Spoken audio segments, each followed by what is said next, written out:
It's that time again. You're about to receive your daily dose of audio vomit. We are going to talk about the things that go bump in the night and the things that you might see in the sky. We will even talk about Bigfoot and other stupid bullshit that will make your day fucking awesome. So grab your favorite drink, kick back, and turn up the volume. It's time for the Rick Itzari Show with your host, Rick Itzari.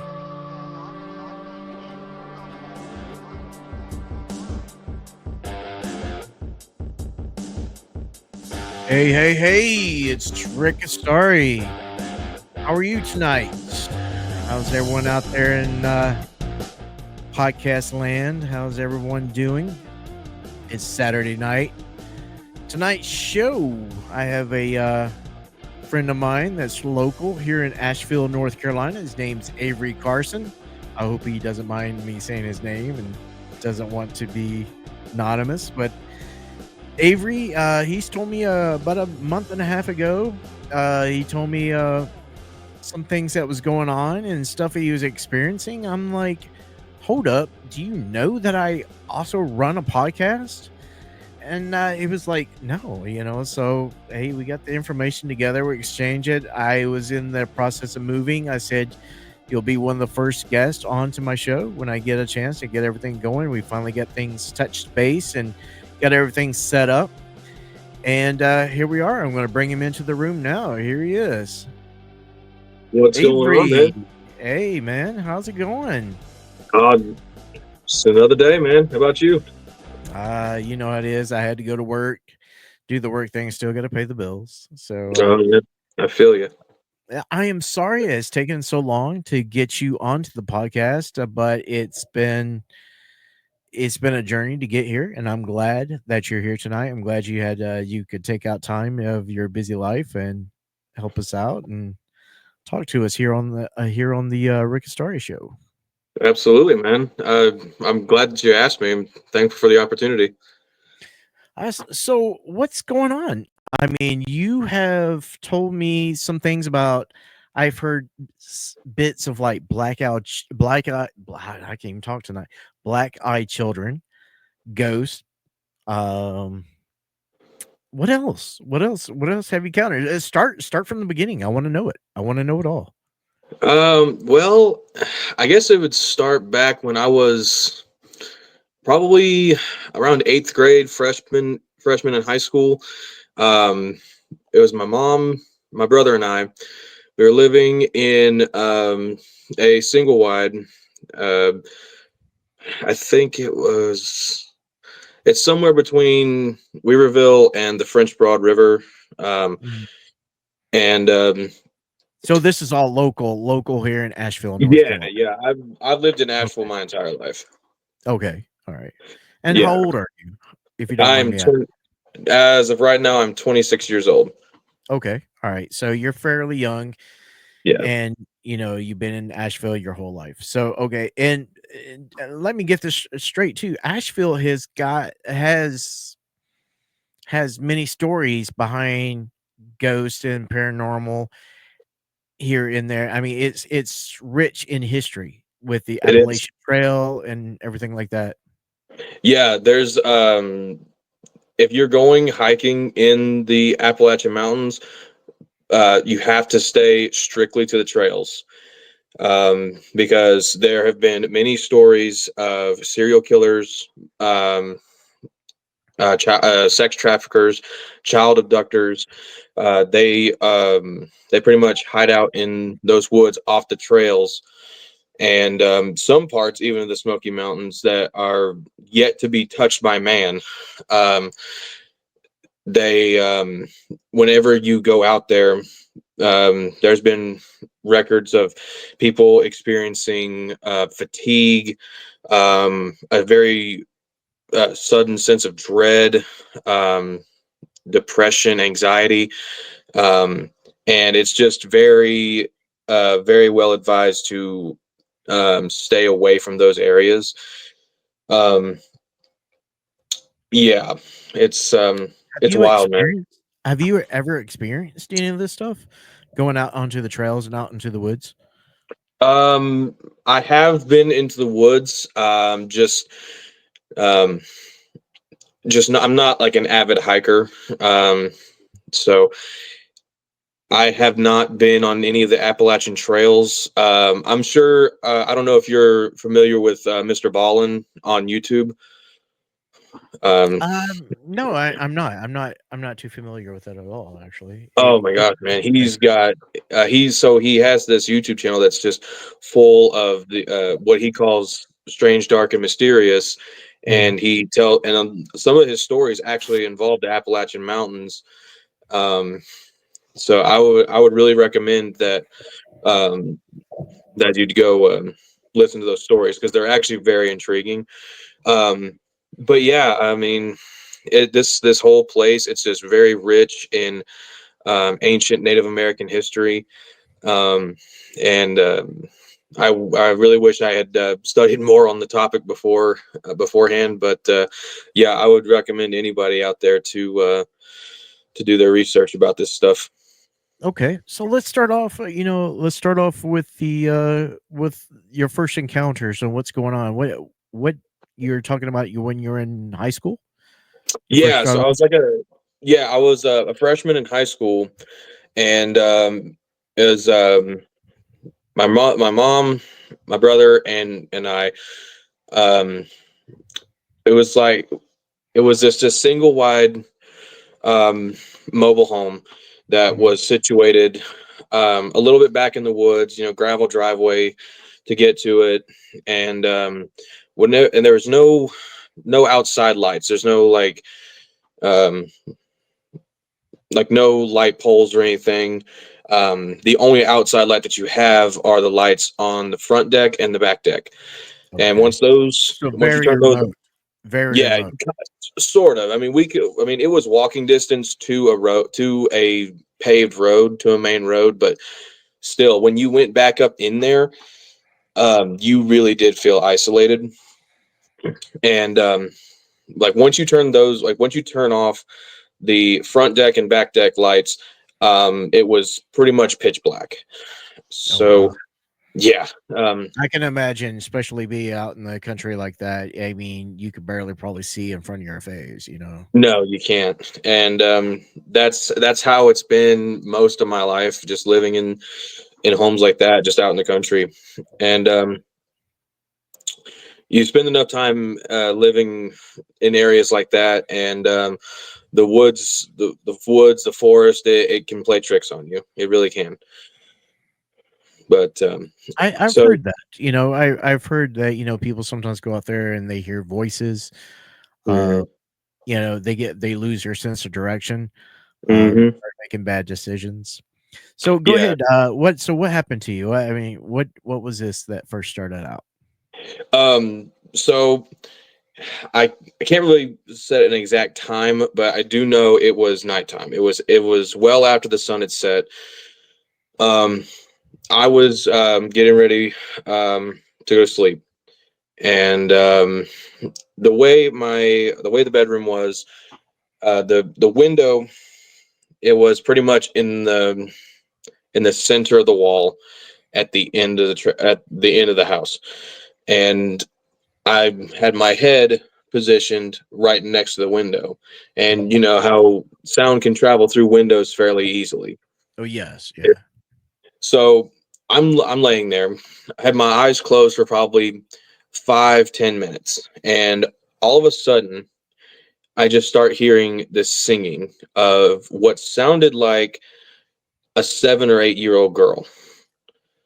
Yeah. Really? I mean, Yes. now was it in tune or was it just kind of off, high and low pitches or anything like that? It was sort of high pitched. Like, you ever seen the Nightmare on Elm Street movies? Like the little Yes. girls, they sing the jump rope song. Yes, yeah, yeah. I know It what you're talking sounded a lot like that. about. Hmm. So I was thinking, and at this point, at that point, I had never seen a Nightmare on Elm Street movie, but I did know of Freddy Krueger, and Right. so immediately my heart drops about 3 feet, and all the color rushes out of my face, and I bolt out of my room because I'm just a scared kid at this point. Right. So, and luckily, my now stepdad was over there, and I tell him, hey man, I hear something outside. We got to go check it out. And he goes, what do you hear? I go, I hear this little girl singing. He was like, that's crazy. There's nothing out there. It's just us. All I'm right. like, Of okay. course, they're going to say that. It's a parent. It's a parent thing to say. Yeah. Oh yeah, yeah. That because I guarantee you they didn't want to go out there and look. Oh no. Yeah. So they say it's nothing. It's nothing. Um, and okay, I'm like, okay, fine. So I go back in the room and I fall asleep. That was the end of that experience. And now How many where how many times did that happen to you? Do you know, or is just that one time? in that house it was just once. I have had a couple of experiences in different houses because ever since I was born, I've probably lived in, I don't know, I would say 9, 10 houses. My parents were constantly moving around Asheville. Right. Yeah, and that was the only one. That was the only experience. That was my first experience at the time. And where I live now, the back of my house is butted up right against the forest, and um, out here it's just as pitch black, except there's even less people. Oh wow. So So how far do you live outside of Asheville itself? from downtown Asheville, if there's no traffic, about 25 minutes. Okay, so you are pretty deep in out there. Okay, yeah. Yeah. Because even living where I live, close to the store, and everything like that, that's still kind of suburb country area. But once you get passed out that way, it starts country, hills, Yeah. country, everything. Yes, Yeah. I know what you mean. I totally know Yeah. what you Yeah. If you go into Mars Hill and Marshall, you'll end up in somewhere called Spillcorn. mean. And I don't want to offend anybody who might be listening from Spillcorn, but from what I have heard and what I've been told, it's sort of like the hills have eyes.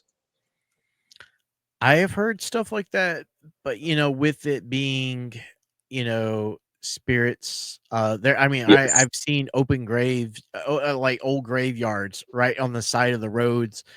Oh yeah. Going out there. So yeah, I know what you're talking about. This is Asheville. This is the Appalachian area of. I mean, it's old. It's old. Yeah. It's a very very old area. So Right. so what happened to your next experience, and how old were you then, or for your next one? Well, that my next experience happened just a couple years after that. We had moved again um, into this little cottage. Uh, like um, it was 2 bed, 1.5 bath, upstairs, downstairs. And then when we moved in, uh, the bedroom that me and my brother were going to have, because me and my brother, we shared a room up until I moved out of my mom's house. Mhm. Um, it's just all we could do, you know. Yeah. Um, so I mean, it was probably, I want to say it was like 7 by 9. Like it was not a big room at all. And then it had an attached half bathroom. Um, and when you walked into that room, all you saw was just cinder blocks on it that had been painted over, like in a public school.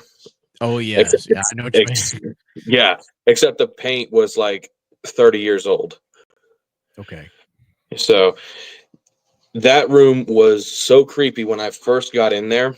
I literally thought something was going to crawl out from underneath the bed and then just like Get you. grab Yeah. and just grab me. So I never stayed down in that room. I was like, Mom, I can't. I'm not sleeping down there. I will sleep on the couch. I don't care.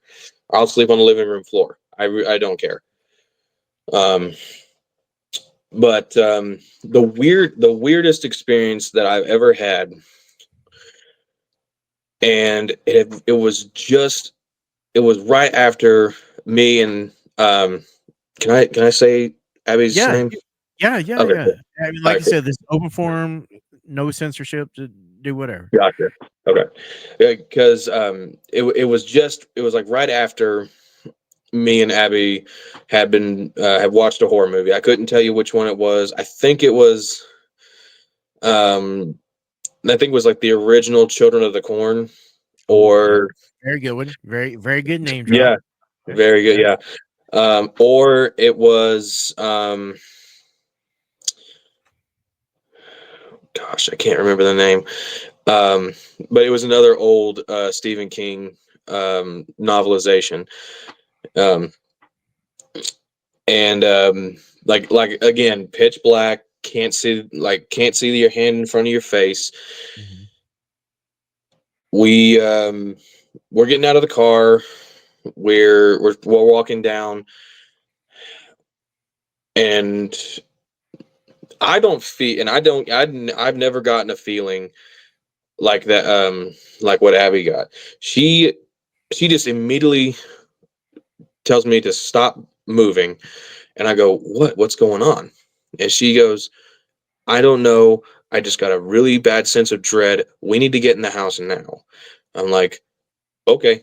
So we both bolted down the hill, unlocked the door as fast as we could, and we both got in, locked the door, and I was scared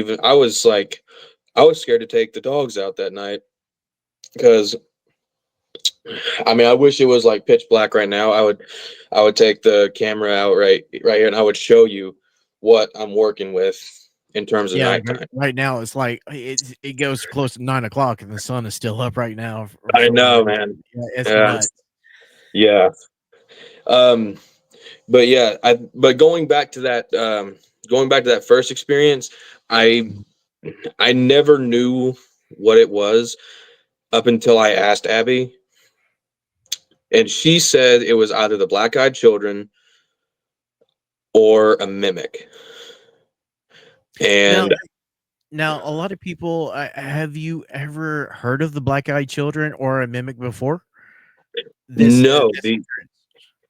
no, no, I've heard of the Skinwalker. I've heard of a Wendigo. I've heard of Siren Head. I've heard of those. I've heard of the main three. Mhm. Um, I've never heard of the Black Eyed Children. Um, and go and like ghosts and spirits have like oh excuse me It's all good, they've man. like ghosts and spirits they've always like I've always been like no they don't exist, but then I don't want to like say but then like I'm kind of like on the line like oh they do exist there's proof and then I'm like nah that's kind of no that's stupid. Right. um and I actually have experience about that. um about 3 years ago 3 4 years ago I was locating natural gas, and I had this Was weird that here in North Carolina? yeah yeah Okay. like literally you know where the old Craggy prison is. No, I'm not sure. I like I said, I've only been in Asheville for less than 3 years.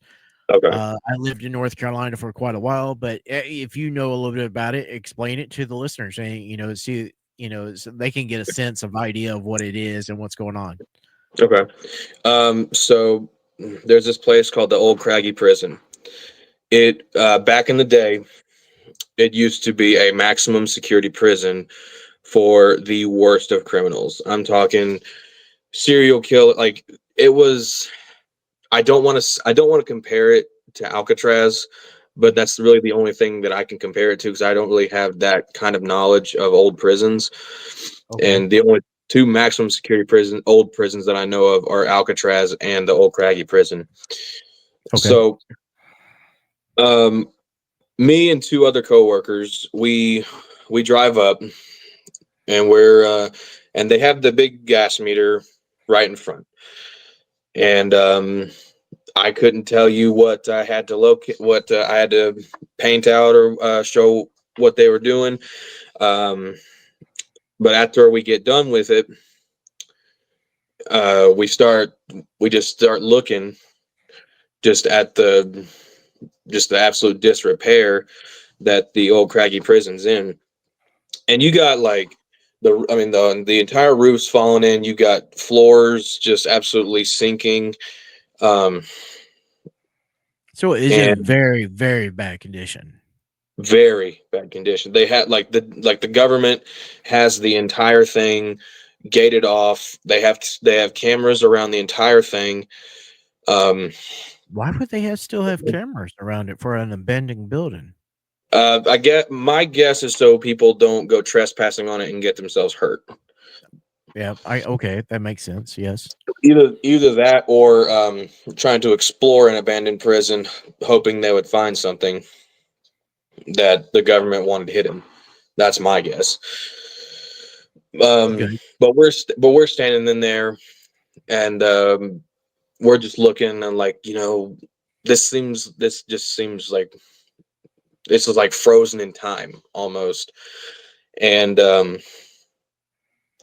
one of my coworkers, and I really hate that he said this, but he was like, "What do you think's in there? Do you think there's like spirits walking around in there aimlessly?" I'm like, So he dude, got your curiosity. He got you. yeah, he spiked my curiosity, and he also scared the crap out of me. Yeah. Um. So I'm like, dude, why would you say that? And he's like, oh, just, and he would just say whatever's on his mind. He didn't care. And I swear to you, the minute after he said that, no breeze, no wind at all. All I hear coming from the direction of the building is a ding, ding, ding, ding. Like a bell or a something hitting on metal or like Something hitting on metal. okay, all right. So a pinging, more of a ping. Yeah, like a pinging. Yeah, Okay, all right. yeah. And we just all three of us, we looked at each other. I mean, like eyes as wide as we could go. And I was like, dude, we got to get out of here now. And right after that, two black Suburbans roll up into the parking lot in front of the Craggy prison. And I'm like, oh, we got to go. Yeah. So, yeah, so we all split up. I go one way, the other two go the other way. And I'm going up these residential streets and everything. And next thing I know, this black Suburban's following me. He's right behind you. Right behind me, dude. Like Just- as soon as I turn the corner, look back, he turns the corner. And Yeah, I'm there's like, no what way in that. He's got you trapped. yeah. So I'm like, okay, I don't want to talk to him, but how am I gonna get myself out of this? I'm like, okay. So I had to talk to him. And they were cool. They were cool. They said, hey man, what's going on? I was like, oh, I just had a locate ticket up here. I couldn't find anybody on the property, so I just figured I'd just go ahead and mark it and roll on. But he's like, Were all right, you in a well, I'm sorry, Avery. Were go you ahead, in go a ahead. company truck or anything like Yeah, that? I was in a company truck. Okay, so you had credentials and you had I'm sure you had your work uniform on, Yeah. everything. Okay, so they weren't just thinking you're just some punk kid up there just trying to get No, onto the. no, All because right, every time we got out of the trucks, we had to wear high vis. We had to put cones. We had to put like traffic cones around our trucks.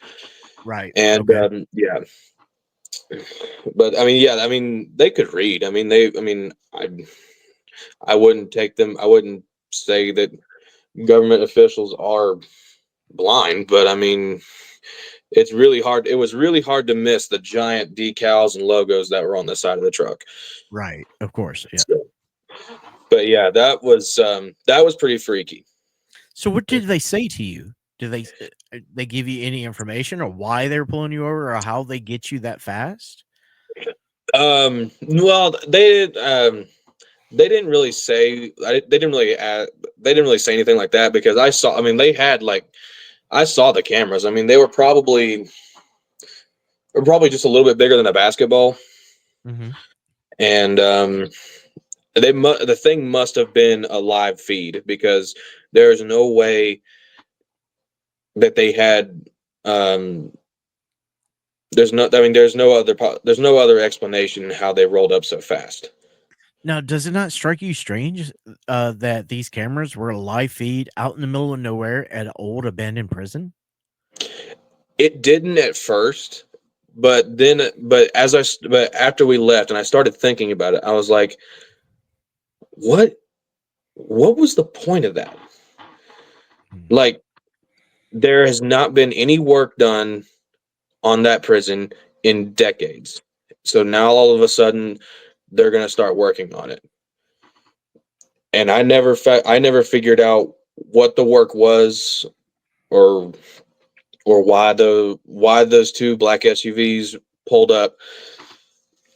And I still have no clue, and I think about it from time to time. Now, what happened to your other coworkers? Did they get in trouble Uh, too? They get ticketed or anything or what?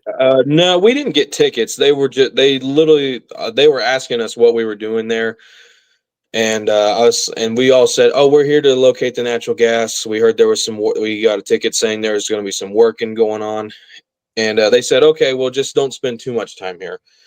And I was like, "Well, we can't really go anywhere other than the parking lot," and they just brushed me off, rolled up the windows, and just rolled out. Wow. Yeah. That that's now, were they local cops? Were they in regular uniforms or were they It in No, government uniform? it wasn't police, man. It was just black SUVs, blacked out windows. They had a North Carolina state tag on them, like literally no markings on the vehicles whatsoever. So you think it could have been like I wouldn't say secret police, but like a type of patrol or a type of Probably, high security. probably, yeah. I would Okay. say so, something like that. Okay. Now, your whole time of living in North Carolina, have you ever else, experienced anything else? Um, Especially more with spirits or living out where you do out in the woods. Have you ever experienced like a Sasquatch or a Bigfoot or anything like that? No, no Bigfoots, no Sasquatches, anything like that. Um, There's there something was that I'm sorry. There's no. something Go ahead, man, go ahead. you did mention though, the humming and the singing that you heard as a kid. Hmm. I I've recently found out in the last I would say year that Sasquatch or aka Bigfoot can Hmm. also mimic people's voices such as humming and singing like that.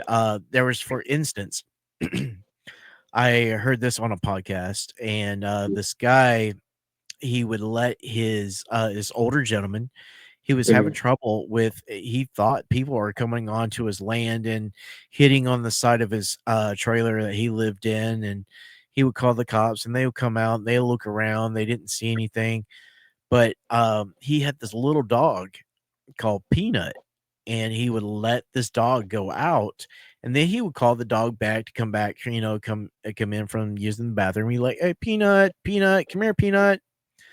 Well, there'd be times that he would go out on the porch or you have his window open, he can hear something saying, and his dog would be inside the house. You're like, "Peanut, Peanut, come here, Peanut," you know and this is documented about what happened with this, but it ended up being that he had Sasquatch on his properties, So, and they were mimicking him calling the names. Even there was a instance in Washington State where a guy would come home from work and he would call for his wife. He'd be like, "Hey, Sarah," like that. And Mhm. then at night they would hear in the woods, "Sarah, Sarah," like that, calling. They were Whoa. mimicking his voice. So I mean, Abby was right. A mimicking it, but yes, Sasquatch also can mimic voices like that. I don't know if they can mimic full sentences, but I know they can do certain words. I know I don't want to find out. No, I mean I don't want to either, but but when she said that, but also I've also heard that black-eyed children also can imitate and mimic different voices, Hmm. trying to let you convince you to let them into Yeah, your house or your domicile, and as soon as you do that, it's game over, right. Yeah, there's actually um I think it's on Hulu. I I can't remember the name of the movie, but it is literally about the black-eyed children. And in the movie it does exactly that. And the patriarch figure, he goes wandering off to find help because um the black-eyed children, they had completely disabled his truck, like took off all the like hoses, tubes and wiring and belts and all that. Oh, wow. And yeah. Um and another thing, and well, he goes off trying to find help. He leaves his kids a radio, like a two-way radio. He takes one and he goes off. He finds another domicile with the door open, and um, when he walks up, all he sees on the window that's just been absolutely covered in dust and dirt and all this, it just says help. And I don't know, if I can't remember if it was like you could read it from left to right from the outside or if it was backwards. But he goes in and there's just flies everywhere, open cans of food. And he walks into one of the back bedrooms. He opens the door and then he just has to pause. And then the camera pans to what he's looking at. And it's a father who had unalived himself. Oh, wow, wow. Yeah. All right, And Avery, let's take a quick break. I need to get something to drink. My throat's a little parched tonight. yeah, man. Stay online. Yes, We're sir. just going to take a quick break, and the camera will be cut and it'll come right back on, and we'll go on to the next part of the show. All right, All man. right, Sounds good. everyone, stay on. We're just taking a quick break. Enjoy a little commercial. Thank you for watching the Rick and Starry Show. We'll be right back.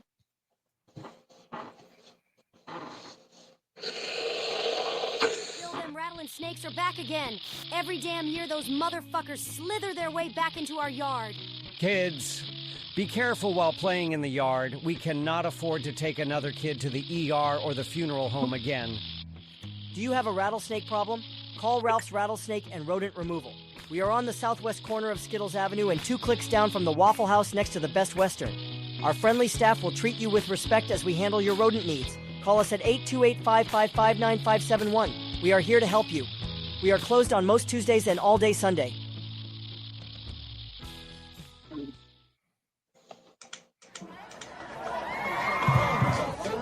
Hi, folks. Do you have a loved one that's in the fourth quarter of their life? Or do you know someone that's on the 1-yard line and don't have any more timeouts? Here at Stevens and Fox Funeral Service, we help you deliver that special someone over the line and into that end zone where they can celebrate that final play with championship in the sky. So come on down to Stevens and Fox Funeral Service and we'll make a game plan for you. We are located right off Route 9, about 100 yards past the Piggly Wiggly. Go Dogs! All right, brother. Sorry, I jumped back Yeah, you real good, quick man? like that. Yeah, so I'm gonna start trying to throw in some commercials like that, just so you can just take a break, to clear your mind for a second and Yeah.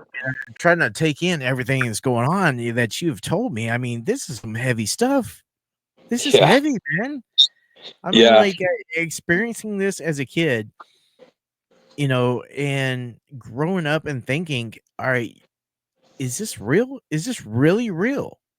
I Yeah. mean, I mean that this is nuts. It really does distort your perception of reality. Now with this, okay, let's put it this way. Are you a religious person? Do you go to church and stuff like that? I do. Yeah. Okay.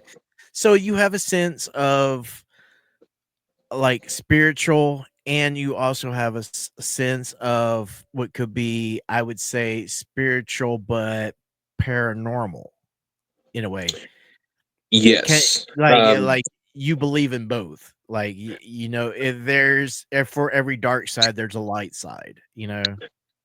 Well, sort of. I mean, I used to be a real skeptic of the paranormal, Mhm. and I'm less so nowadays, um, because because I've had these experiences, but I've also had religious experiences, a lot of religious experiences, where I know that my faith is very well grounded. Right. Okay. Yeah. I can see that. Now, has your faith been bring you back to reality for some things or something like that you think you would encounter? You think you Um, I know that I know that for whatever spiritual uh, forces are trapped in this world, I know that my faith can protect me from that. that's good information because some people that that may be looking into becoming more spiritual and Mhm, stuff that could give them an insight, but hey, a little bit comforting. people mhm. people find religion comforting, Yeah. and they base their whole life on it, and some use it to guide their whole way through life on Mhm. it, which is that's interesting. It's good, it's and that intrigues me too. All right, so do you think that do you think you've ever encountered anything? Have you had anything? I'll put it this way: have you had anything lately to happen to you or that you have encountered? Lately, not really. I mean, every time I go and walk the dogs at night, I always carry a flashlight with me, and this flashlight, it's like it can light up my entire yard. This thing's pretty cool. It's an O light. I recommend anything in the O light brand to anybody. I've got like four of them. Okay. But this thing, I carry it with me everywhere. So I always, whenever I walk down the porch, I got the outside light on. I always shine from my right all the way to my left, and then I'm constantly waving it towards the woods. And Abby is, and when I moved out here, that the first thing that Abby told me was, if you hear something in the woods at night, you don't. If you hear your name at night, you don't. And never stare into the woods. You can look at the woods, but don't stare into the woods. I got you. That's good advice. Now, Yes. Abby is your wife, and Yeah. has she had any experiences before? Um, Living in the area or anything like that, or it's just experience with you only, or um, with paranormal or any kind of situation of that. Not that I know of. if she has had an experience, she has not told me, or she may have told me and I forgot. But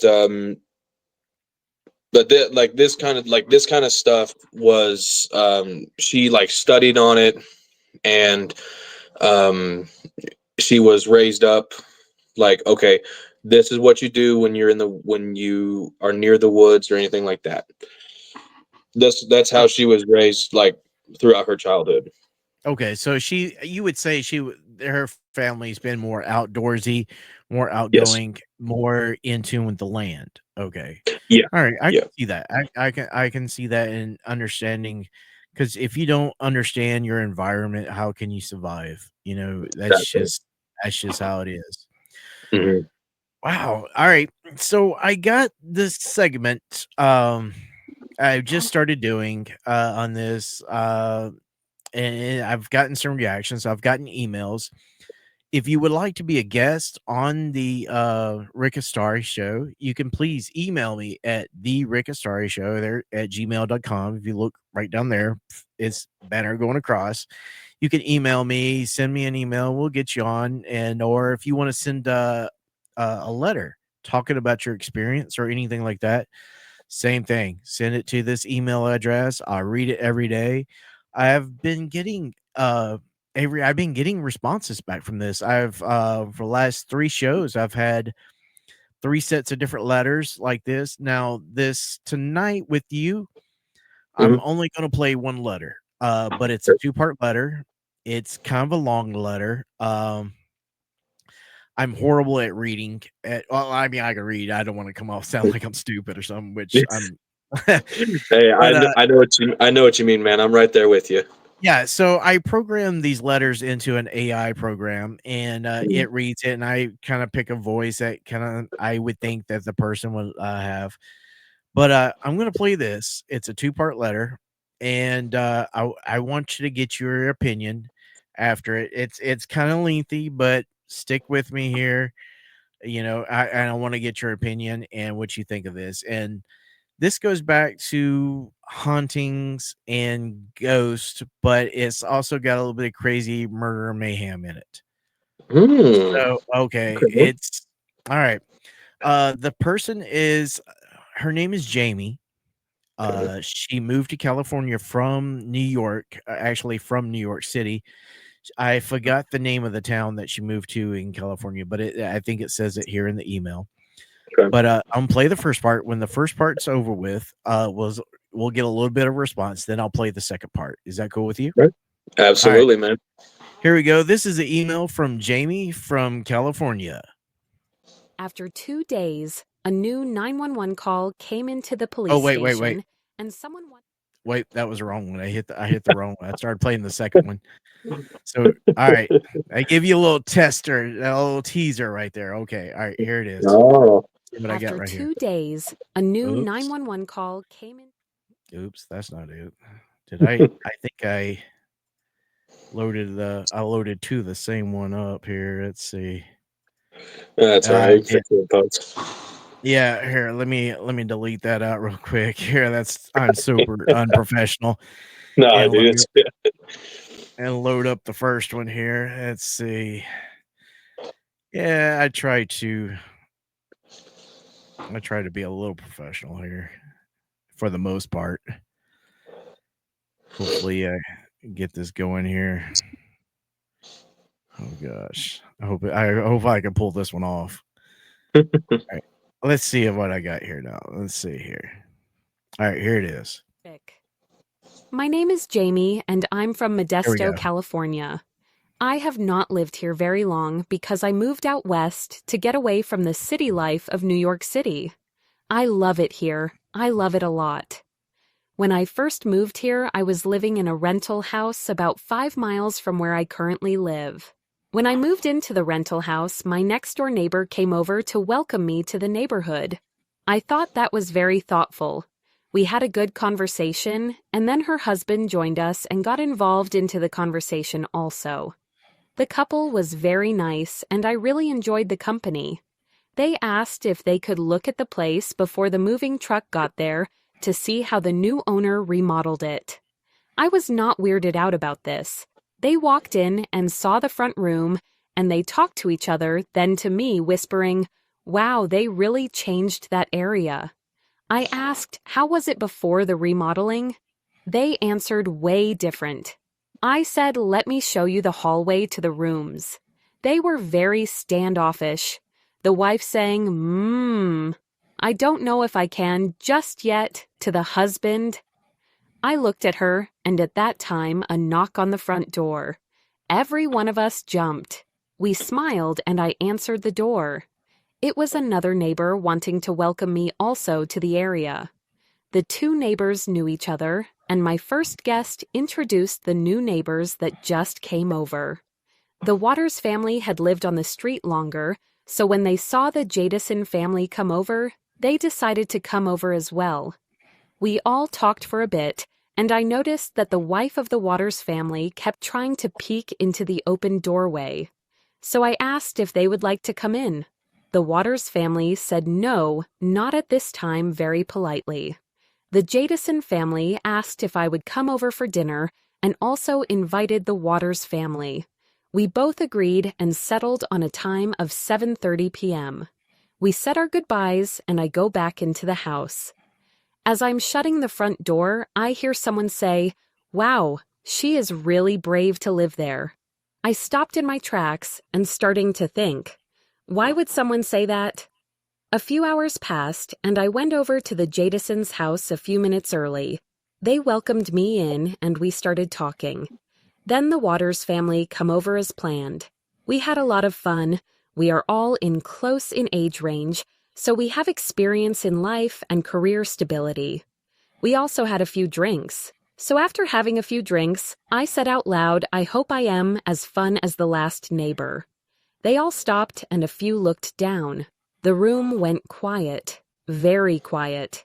I said, "Did I say something wrong?" The wife of the Jadison family said, "No, you did not say anything wrong." In fact, there were many good memories of the last neighbor who lived there. The husband of the Waters family said, "We all glad that you are here, and we do hope you enjoy the neighborhood, and we hope you can enjoy the house." I said, "Hope to enjoy the house?" "Yes," said the wife of the Jadison family. Natalie was my best friend, and that was her house, her very first house that she bought with her own money from working hard in life.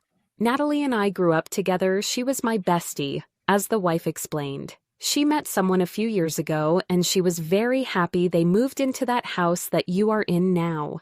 They moved in there because Natalie went through a very bad divorce from her ex-husband.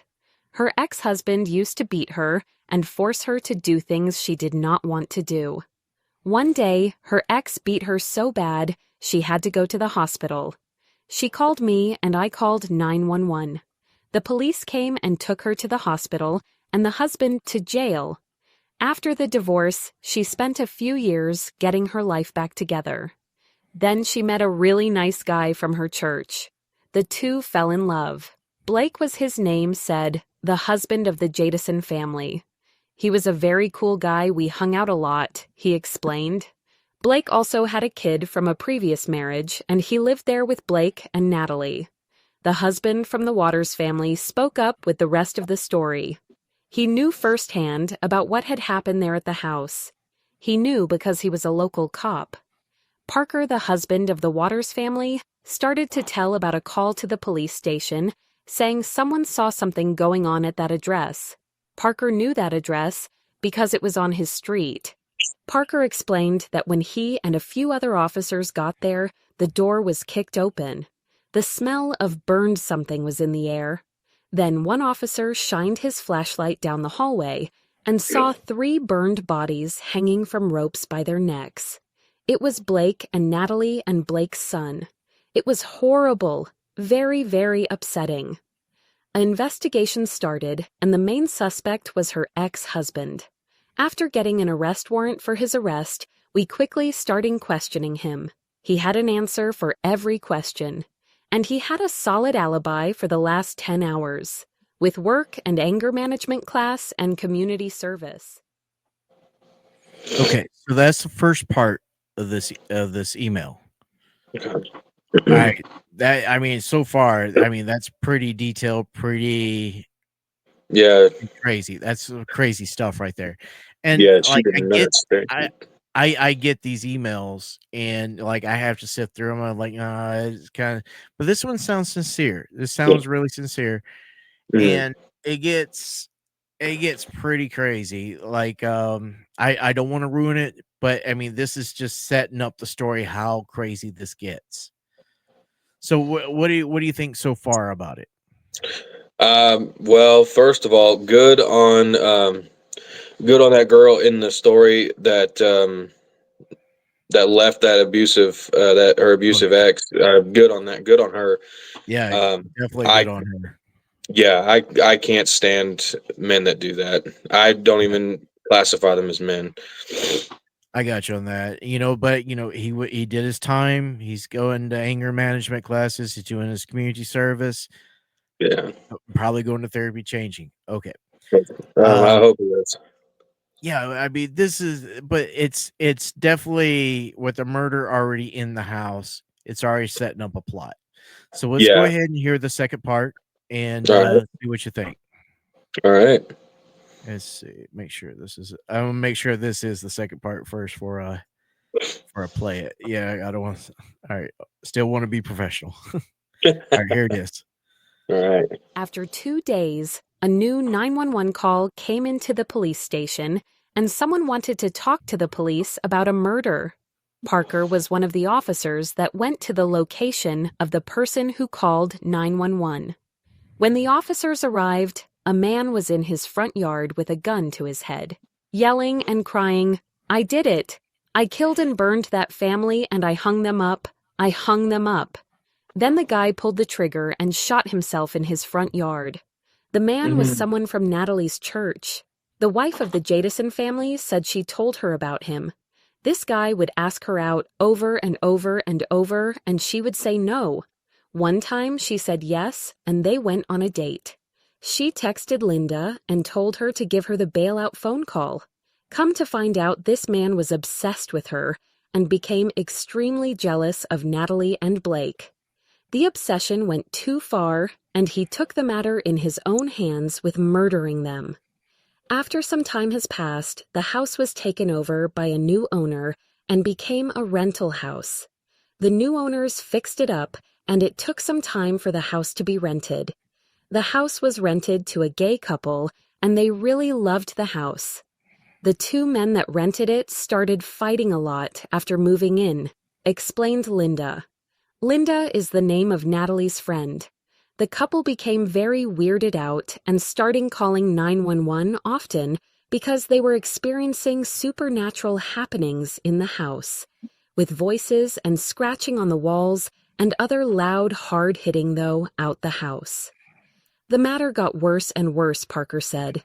It got so bad the couple tried to get a blessing on the house, and that the new owner would not help them with anything that was going on at the house.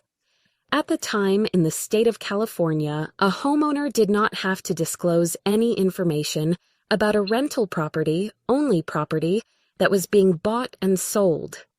One day, the couple decided to move out. They could not take it anymore.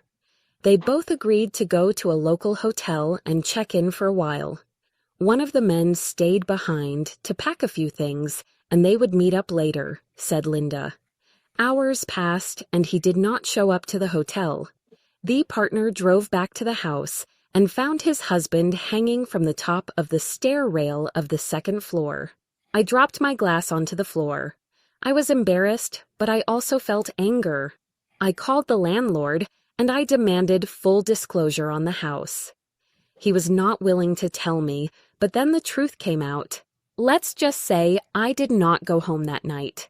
I never moved into the rental house, and the moving truck took my stuff to a local storage unit, and I rented an apartment until I bought my current house. Always do the research on a place before moving in. Thank you for listening to this long email, and I wish you the best of luck with your podcast. One of your listeners, Jamie from California. That is crazy. That is nuts. Man, That's a story right there. That's a story. dude. I mean, it's just curveball after curveball. Yeah, but that's what it is. I mean, people move into houses, and by the state law, they don't have to disclose anything unless you are selling the property. And that's even here in North Carolina. Huh. Any rental property like that, I don't think, unless it's a major company like an apartment complex or something, I think Mhm. they have to disclose.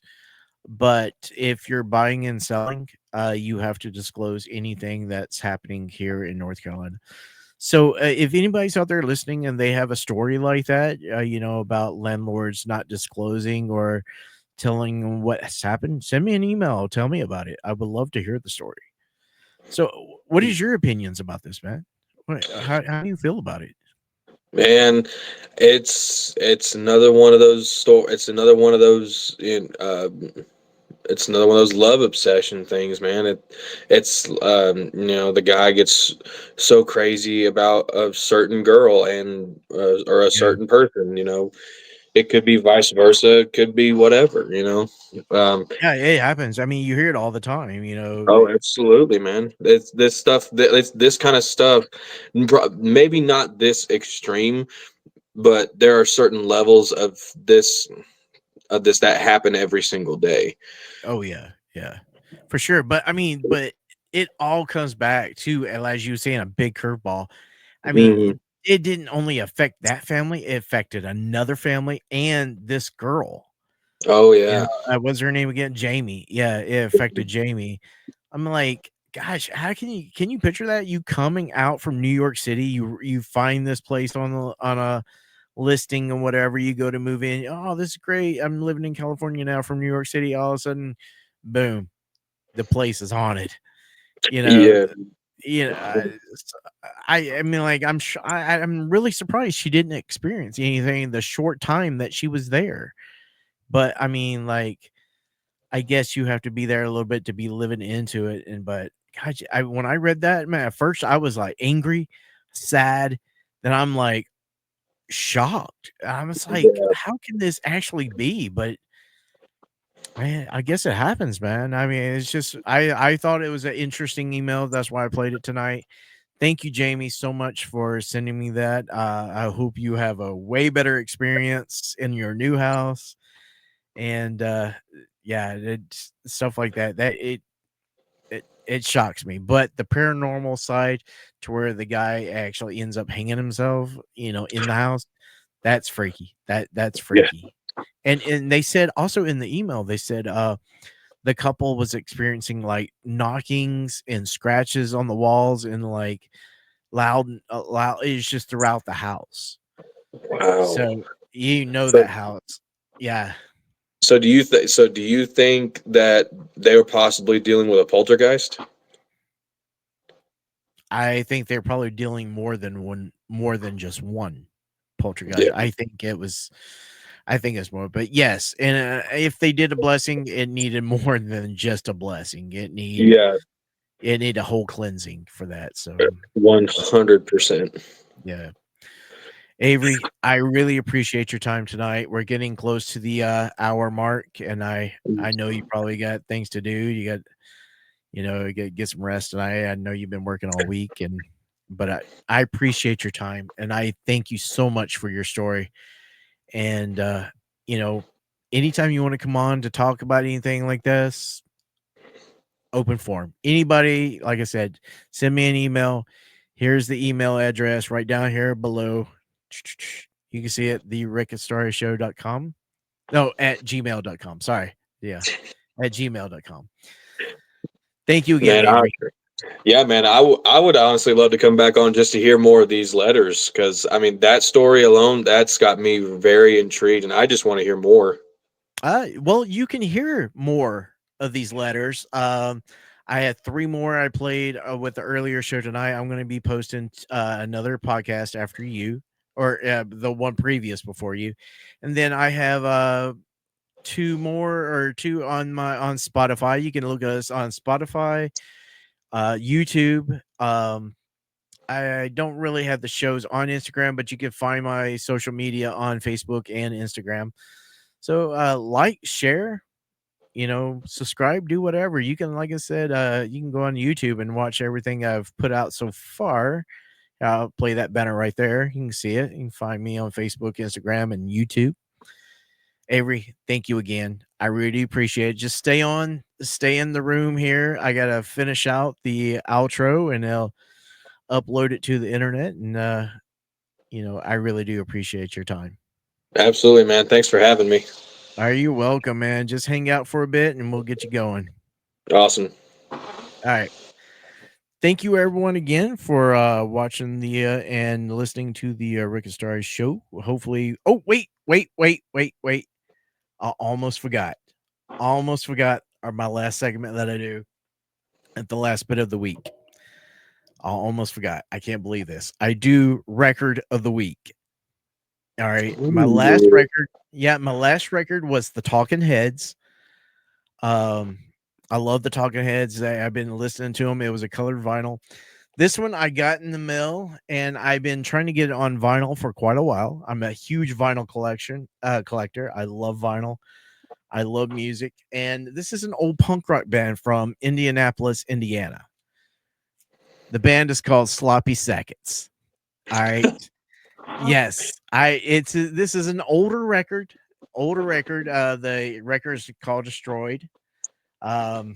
It's got it looks like Kiss, they got the Kiss logo, but for them, I love this record.